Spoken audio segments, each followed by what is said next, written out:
Donc nous avons passé en revue le volet marketing, comment connecter avec ses clients, le volet vente, comment vendre à ses clients. Nous allons maintenant couvrir le volet service. Alors le Service Cloud est un produit qui me tient à cœur, puisqu'en fait c'était mon bébé il y a 5 ans quand j'ai rejoint Salesforce. J'ai vendu ma société qui était l'embryon du Service Cloud, et c'est aujourd'hui le deuxième plus gros produit en termes d'utilisation et de souscription et de revenus chez Salesforce, qui est le produit qui permet aux entreprises d'améliorer la satisfaction client. Une fois que vous avez identifié vos prospects, vendu votre produit, il faut prolonger l'expérience client par un service différencié par rapport à vos compétiteurs, et c'est l'objectif du Service Cloud. Alors, on l'a vu dans la démonstration AXA, le Service Cloud est très souvent très intégré, même à la partie vente, parce que quand vous vendez un produit, vous voulez savoir s'il y a des problèmes avec ce client, parce qu'il est toujours très difficile de vendre quelque chose si on n'a pas réglé tous les problèmes.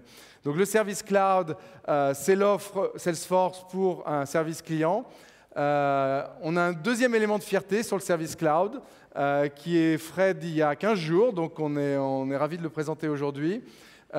Qui est lié à un classement fait par Gartner. Vous êtes sans doute au courant que Gartner est une société d'analystes qui classe les vendeurs, les éditeurs dans l'industrie. Donc c'est un peu les Molières de l'édition, de l'industrie de l'édition de logiciels. Et Gartner a un quadrant qui est un format dans lequel il classe tous les vendeurs dans le domaine du service client. Et le dernier quadrant est sorti la semaine dernière. Et vous pouvez voir que Salesforce est le leader incontesté de la catégorie. Donc en 5 ans, notre produit, qui était l'acquisition d'une technologie française, est devenu aujourd'hui le leader incontesté de la catégorie. Et vous pouvez reconnaître des noms d'acteurs qui étaient très importants il y a une dizaine d'années, qui aujourd'hui sont sortis de la zone des leaders. Et ça, c'est très intéressant parce qu'ils sont sortis de la zone des leaders parce qu'ils sont restés des systèmes transactionnels.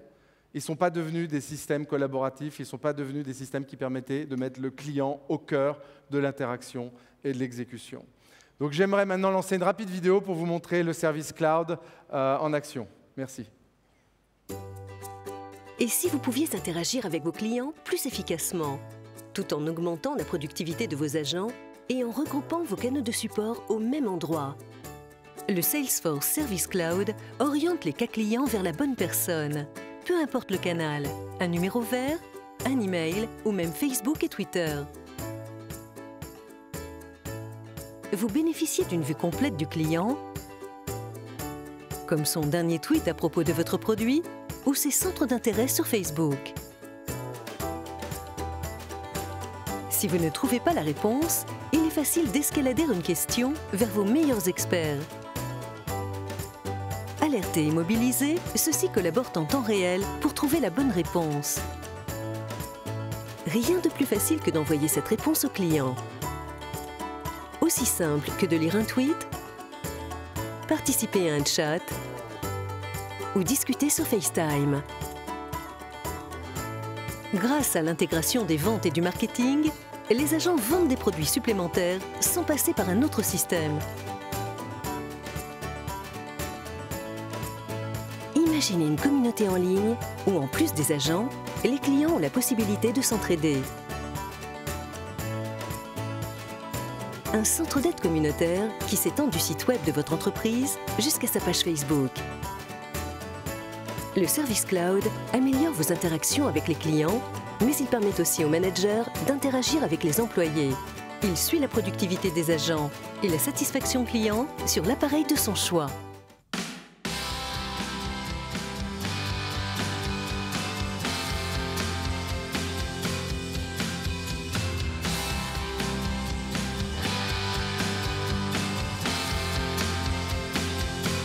Essayez le Service Cloud gratuitement pendant 30 jours et révolutionnez votre service client.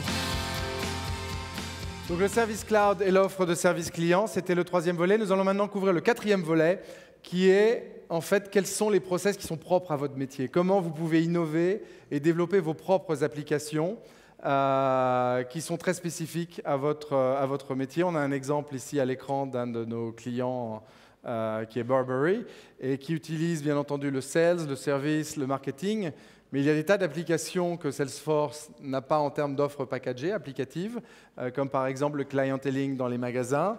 Et Burberry a besoin d'une carte mère pour pouvoir ajouter ses propres processus métiers. Et c'est l'objectif de la plateforme. La plateforme Salesforce vous permet de construire vos propres applications pour adresser vos besoins métiers et construire vos propres fonctionnalités. Alors, ces applications peuvent se construire avec différentes technologies. En fait, notre plateforme a un centre de gravité qui est Force.com, qui est en fait une plateforme purement déclarative. Qu'est-ce que ça veut dire? Ça veut dire simplement que vous ne codez pas, vous définissez vos règles métiers, vous créez vos objets dans le cloud, vous créez vos interfaces. Et ce centre de gravité de plateforme déclarative peut être étendu avec du code, aussi bien au sein de Force.com, mais aussi du code qui va tourner dans d'autres environnements, dans vos applis mobiles. Et ça, c'est l'offre Heroku. Et quand vous développez ces applications, eh bien, la plateforme va vous permettre ensuite de les distribuer. Vous pouvez les distribuer au sein de votre entreprise, mais si vous êtes un éditeur, vous pouvez aussi les vendre. Et donc, Salesforce a une plateforme qui s'appelle l'AppExchange et qui permet en fait de commercialiser vos développements à travers notre App Store. Il y a aujourd'hui plus de 1800 applications qui sont disponibles sur cet App Store. Je vous invite au niveau de la conférence à visiter les stands de nos partenaires qui développent ces applications et de voir le niveau d'intégration, la facilité d'activation de ces applications, puisque c'est aussi simple que d'installer une application sur son téléphone portable. Alors j'aimerais en particulier aussi pour ceux qui sont intéressés par le développement, merci, on m'offre un livre, c'est très gentil de vous... N'hésitez pas à vous procurer gratuitement ce livre au niveau du bootcamp de développeurs qui se trouve à côté sur l'expo. Ce livre, en fait, c'est tous les concepts fondamentaux de la plateforme, donc vous permet de comprendre les concepts pour développer en quelques clics, dès ce soir si vous le désirez, une application sur Salesforce. Parce que pour développer une application sur Salesforce, eh bien, il vous suffit de vous créer un compte sur Salesforce. Et ensuite, eh bien, vous avez 30 jours gratuits pour développer vos propres applications. Donc, les livres sont à disposition pour ceux que ça intéresse, en français, bien entendu. Merci de le préciser. Le livre est en français et il décrit tous les concepts de la plateforme. Je te rends le livre et je te remercie. Donc, la plateforme, c'est vraiment quelque part la sauce secrète de Salesforce. C'est ce qui a fait que Salesforce est différent, puisque la plateforme nous donne accès à toutes les spécialisations, aussi bien les spécialisations verticales que process spécifiques. Et donc la plateforme a été pour nous l'ouverture à des nouveaux mondes, à des mondes verticaux, à des mondes où les clients pouvaient construire des offres spécifiques à des industries sur notre environnement et sur notre cloud. Et pour illustrer l'exemple d'applications très verticales, chez Salesforce, nous avons commencé à développer des pratiques au sein du vertical. Nous avons recruté aux États-Unis l'ancien directeur informatique du gouvernement américain, Vivek Kundra, qui aujourd'hui active notre réseau au sein des offres gouvernementales, puisque nous avons dans différents pays, vous l'avez vu avec Xavier Bertrand, la mairie de Saint-Quentin, mais nous avons aux États-Unis, le gouvernement américain fonctionne sur le cloud Salesforce. De grandes agglomérations comme la ville de Philadelphie fonctionnent entièrement sur l'environnement Salesforce. Et nous avons récemment eu une addition au sein de l'équipe de management de Salesforce en Californie. Donc j'étais ravi d'avoir un Français qui nous rejoignait, qui est quelqu'un qui va nous aider à développer notre pratique verticale dans le monde de l'automobile. Et j'aimerais vous présenter Patrick Pellata. Je pense que tout le monde connaît Patrick Pellata. Bienvenue Patrick. Alors je pense que Patrick, tu nous as rejoint en tant que Chief Automotive Officer, donc pour aider Salesforce à développer la pratique automobile. Et la question que tout le monde a probablement dans la salle, comment, quand on est l'ancien CEO de Renault, on décide de rejoindre Salesforce pour devenir le patron de la pratique automotive chez Salesforce? Bon, d'abord, il fallait que je parte. Après 28 ans chez Renault et chez Nissan, il fallait que je parte. Et je ne voulais pas partir. J'ai une carrière passionnante, j'ai fait des tas de choses intéressantes. Je ne voulais pas aller faire des choses un peu juste parce qu'il fallait travailler. Je voulais vraiment faire des choses qui aident à changer le monde, quoi. Il faut dire les choses comme elles sont. Et j'avais rencontré Marc Benioff à Davos, en fait, à un moment où je cherchais des outils pour simplifier le management de Renault, pour transformer le management de Renault. Renault, comme je pense beaucoup de grandes entreprises qui sont devenues mondiales, est devenu trop compliqué. On gère les projets, c'est une dimension, on a gardé les grandes fonctions, c'est une deuxième dimension, on a rajouté les régions et les pays, c'est une troisième dimension. et c'est trop compliqué, les gens s'y retrouvent pas, il y a trop de contrôle, l'information circule pas bien, et on cherchait des solutions pour ça. Et j'ai compris avec une longue discussion que j'ai eue avec Marc à Davos que finalement, avec la technologie du cloud et d'autres choses, Salesforce cherchait à mobiliser l'intelligence sociale, l'intelligence des équipes, l'intelligence de l'ensemble des employés, l'intelligence des clients, l'intelligence des partenaires. Ça pourrait être l'intelligence des citoyens, c'est ce que fait Vivek avec les pouvoirs publics américains. Et ça, je me suis dit, mais ça c'est de ça qu'on a besoin.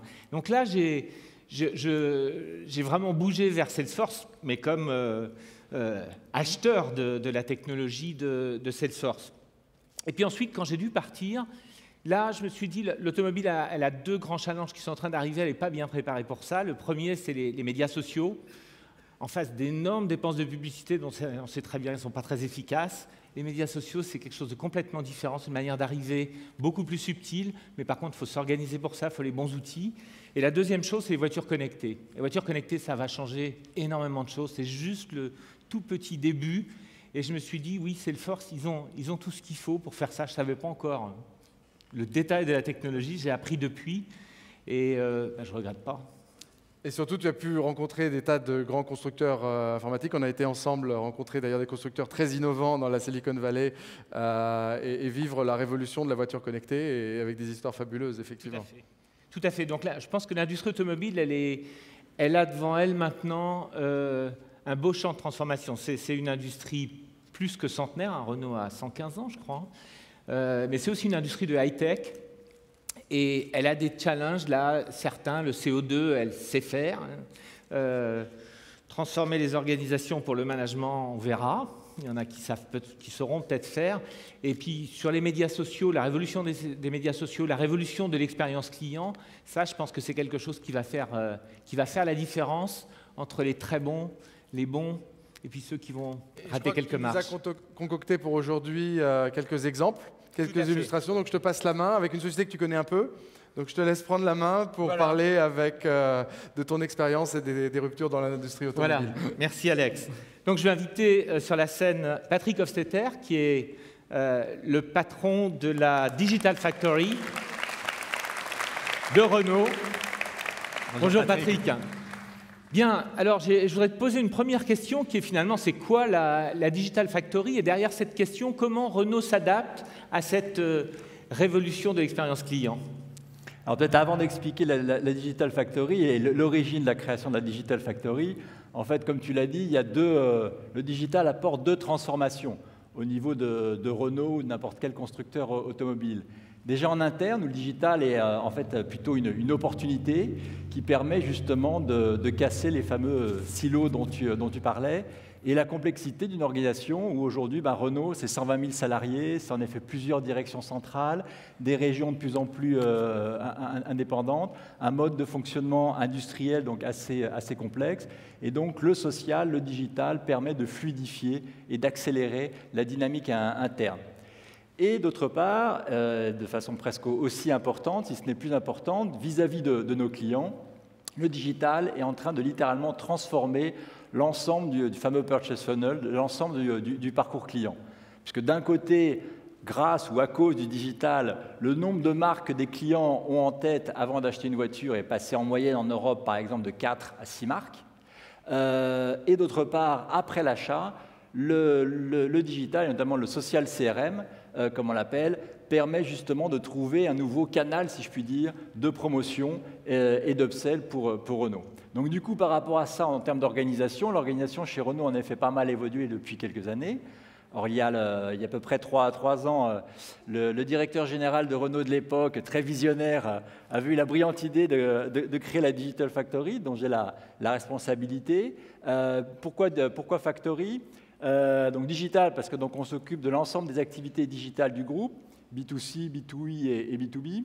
Et Factory, parce qu'au-delà de la stratégie et de la coordination, qui maintenant, dans la plupart des entreprises, est assez classique, où on voit quasiment partout maintenant des responsables digitaux, on a aussi en charge toute la production, la maintenance, le déploiement et l'innovation au service, évidemment, des pays et des régions. Et puis cette transformation continue à évoluer, puisque même c'est d'actualité, puisque la semaine prochaine, notre directeur général adjoint, Jérôme Stahl, va annoncer une refonte assez radicale de l'organisation de la direction commerce, totalement ancrée sur la nouvelle stratégie de distribution de Renault, qui s'appelle CARE, pour Customer Approved Renault Experience, qui est donc l'idée de mettre littéralement le client au centre. Et puis troisièmement, c'est sûr qu'en termes de transformation, au-delà des équipes, au-delà des organigrammes, on a vu arriver des nouveaux métiers. Des expertises sur le mobile, sur le social, des métiers de community management. Et parlant de Salesforce, on vient par exemple de signer avec Salesforce sur Radian 6, sur la partie réputation, puisque aujourd'hui, les réputations est un sujet extrêmement stratégique qui va bien au-delà des aspects purement marketing ou communication. Et puis d'autre part, on est en train de tester actuellement au Brésil, comme tu le sais, le Full Monty, donc la plateforme Global Marketing Cloud, puisque un des enjeux pour nous, vis-à-vis de nos clients, c'est de faire en sorte que l'ensemble des Customer Touchpoints, call center, CRM, digital, expérience sur le terrain avec les concessionnaires, soient totalement sans couture. Alors, est-ce que tu peux nous dire en 2 mots comment Renault décide des projets? Bon, le Brésil, c'est un projet important, Radian 6 aussi. Comment vous décidez ces choses-là? C'est sûr qu'aujourd'hui, là où parfois je suis un peu pris à contre-pied en interne, c'est que j'arrête pas d'un côté d'expliquer que le digital, c'est génial, parce que pour la première fois, on a des outils qui permettent de suivre et d'apporter de la donnée. Et en même temps, évidemment, la première question qu'on me pose à la foulée, c'est d'accord, du coup, c'est quoi le ROI du digital? Et de par le fait que le digital est totalement maintenant transverse dans l'ensemble des sujets, c'est sûr qu'un calcul pur et dur de ROI est assez compliqué. Quand j'ai lancé il y a 1 an notre réseau social interne, la première question que j'ai eue de la direction générale, c'est quoi le ROI d'un réseau social interne? Question légitime, mais évidemment, réponse assez compliquée. Et puis d'autre part, il y a aussi cette perception jusqu'à maintenant que le digital, bon, c'est un peu un gimmick, un cherry on the cake, comme on dit, et qu'en plus, ça coûte pas cher. Donc aujourd'hui, on regarde 2 aspects. Il y a évidemment l'aspect le plus naturel, qui est de regarder la base de coûts. Or, aujourd'hui, le digital a deux avantages. C'est qu'un, pour la première fois, on a une technologie totalement mondiale, ce qui, pour un groupe comme Renault, présent dans 180 pays, est extrêmement intéressant en termes d'optimisation des coûts. Et puis d'autre part, de par toute l'évolution du marketing digital, avec cette vision où, à terme, tout ce qui est own et earned media va permettre, et c'est un peu le Graal pour tous les directeurs de marketing, de baisser le paid media. Et donc, ces investissements médias que l'on fait et qui, à l'aune d'un grand constructeur mondial comme Renault, sont évidemment extrêmement importants. Mais pour moi, l'avantage le plus important, c'est le top line. Et donc, sur nos 2 objectifs que sont le brand power et le sales power, le fait que le digital permet fortement de contribuer à ça. Aujourd'hui, on a 15 millions de visiteurs uniques par mois sur le web, 6 millions de fans, 94% des clients qui achètent une voiture avec une neuve vont sur le web, donc ça a un impact direct. Donc aujourd'hui, personne en interne ne met en question l'importance du digital. Et puis en plus, in fine, on commence à avoir des résultats vraiment tangibles, notamment sur un sujet qui est souvent un peu sous-estimé, qui est le pouvoir de la fidélisation. Et donc on a lancé il y a quelque temps MyRenault, qui est donc un portail à la fois digital, enfin, web access et mobile pour nos clients. On vient de célébrer notre premier million de clients, et avec des résultats là extrêmement tangibles. On a fait un test il y a quelques mois en Belgique où on a pu quantifier précisément l'augmentation de trafic en atelier et l'augmentation du chiffre d'affaires qui était entre plus 20 et plus 25%. Ouais, ça, c'est substantiel. En un mot, l'avenir. Comment tu vois cette évolution continuer? Je n'ai pas la présomption d'avoir la boule de cristal. Je pense qu'il y a un minima pour un constructeur comme Renault 3 volets qui vont être littéralement révolutionnés, enfin qui sont en cours d'ailleurs de révolution et de changement actuellement. Le premier, c'est sur la communication, où on est en train de passer d'une communication classique, historique, très top-down, très focalisée sur les lancements produits, à une communication one-to-one, de client à client, où en fonction de la typologie du client, on lui fait passer des messages et surtout on rentre dans un dialogue, ce qui n'était pas du tout possible avant. Deuxième volet, j'en discutais tout à l'heure avec Nicolas Moreau d'AXA, puisqu'on a certaines similitudes, c'est la révolution au niveau de la distribution. Et je suis persuadé, de par mes expériences précédentes, que l'e-commerce va devenir, évidemment en partenariat avec notre réseau, mais que l'e-commerce va devenir extrêmement important dans les années à venir. On a d'ailleurs lancé la marque Dacia en Angleterre uniquement via le digital, avec, pour la première fois dans l'industrie automobile, un outil d'e-commerce full scope, et on a réussi quand même en quelques mois à avoir 1000 clients qui ont acheté et qui ont fait tout le parcours client digital. Et puis troisièmement et dernièrement, ma propre conviction, c'est la voiture connectée. J'ai eu la chance, il y a une dizaine d'années chez SFR, de participer à l'arrivée du 4e écran avec le mobile. Ensuite, Apple a lancé le 5e écran avec les tablettes. Et je pense qu'aujourd'hui, avec la voiture connectée, on a véritablement un 6e écran et un 6e média, avec tout ce que ça veut dire, non seulement en termes de CRM, mais aussi en termes de potentiel de monétisation. Et donc, j'espère que bientôt, on va vivre le rebirth de la régie Renault, mais un autre type de régie. Merci, Patrick. Merci, Patrick. Et bon courage.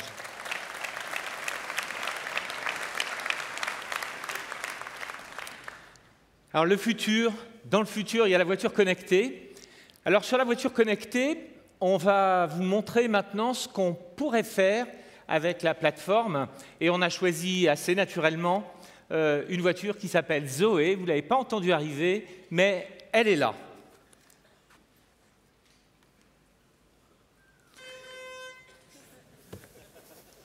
Salut Jean-Louis.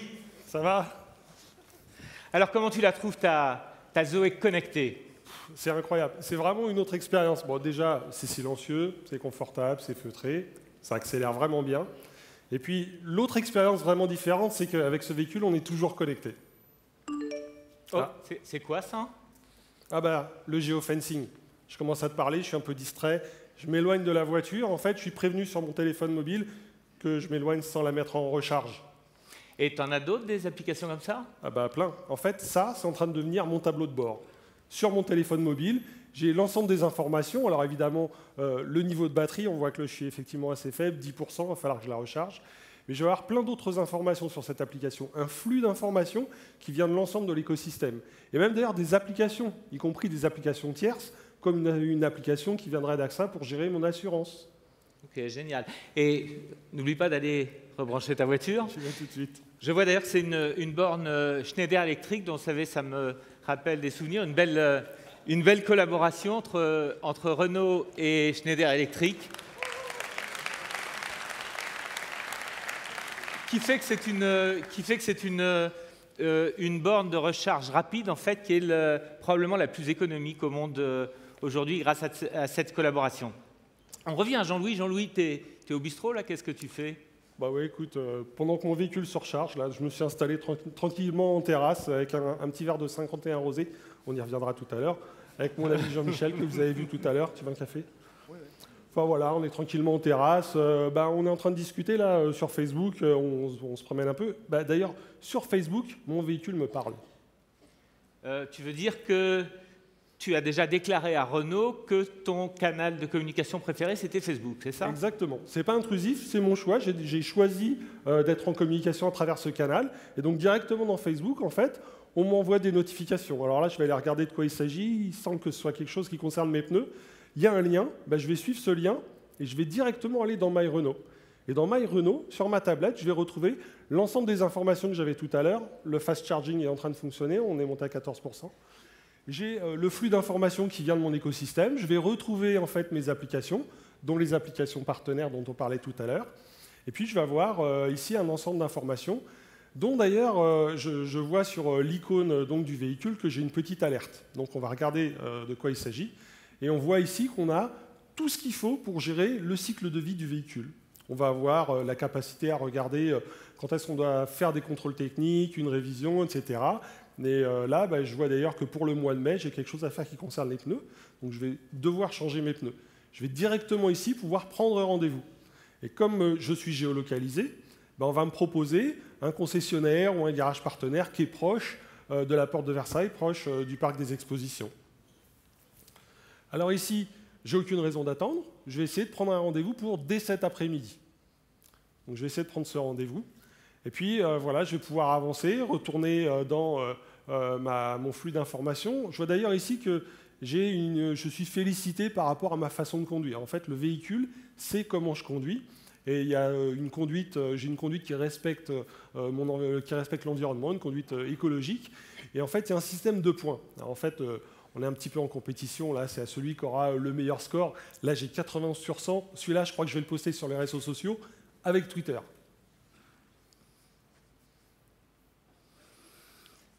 Donc là, je vois que tu prends des points de fidélité. Ça, c'est une application assez simple à faire dans le cloud, avec Renault qui pousse ses clients, qui les challenge un petit peu, qui crée un peu d'émulation et qui va générer des tweets qui, à la fois, vont continuer l'émulation. D'un côté, les clients s'améliorent, l'autonomie de la voiture est mieux utilisée, et puis de l'autre côté, ça met en avant, évidemment, Renault et la Zoé sur les réseaux sociaux. Tout à fait. Et puis d'ailleurs, pendant ce temps-là, il s'est passé autre chose, parce que là, je viens d'avoir une réponse de la concession Lefebvre qui me confirme qu'effectivement, il y a un créneau pour cet après-midi. Donc on voit bien que je suis en lien non seulement avec mon véhicule, non seulement avec Renault, mais aussi avec l'ensemble de l'écosystème d'une nouvelle façon. Et là, je vais pouvoir prendre mon rendez-vous et aller changer mes pneus. Je vais y aller tout de suite, d'ailleurs. Excellent.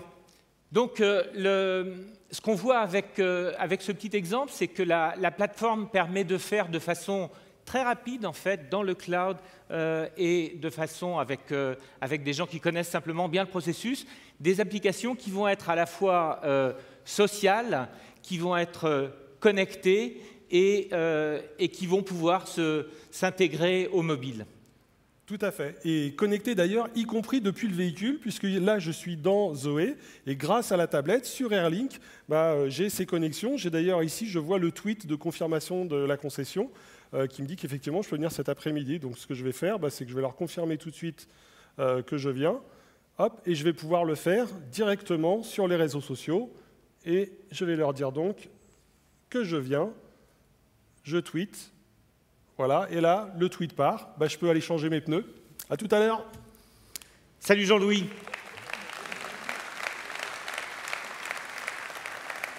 Le consommateur moderne est toujours connecté. Et il attend de sa marque, il attend de la marque qu'il a choisie, Renault ici, qu'elle lui facilite la vie, qu'elle lui simplifie la vie et qu'elle le fasse, elle lui donne un service qui soit continuellement adapté, pertinent et immédiat. Et pour faire ça, évidemment, en back-office, il faut travailler un peu. Il faut avoir une plateforme d'interaction avec le client qui va collecter toute cette information, qui va la mettre à disposition et la rendre opérationnelle pour l'ensemble des gens qui vont gérer les points de contact avec le client. Et cette plateforme, eh bien, Salesforce sait faire. Merci de votre attention. Alex, à toi. Merci Patrick. Merci beaucoup Patrick.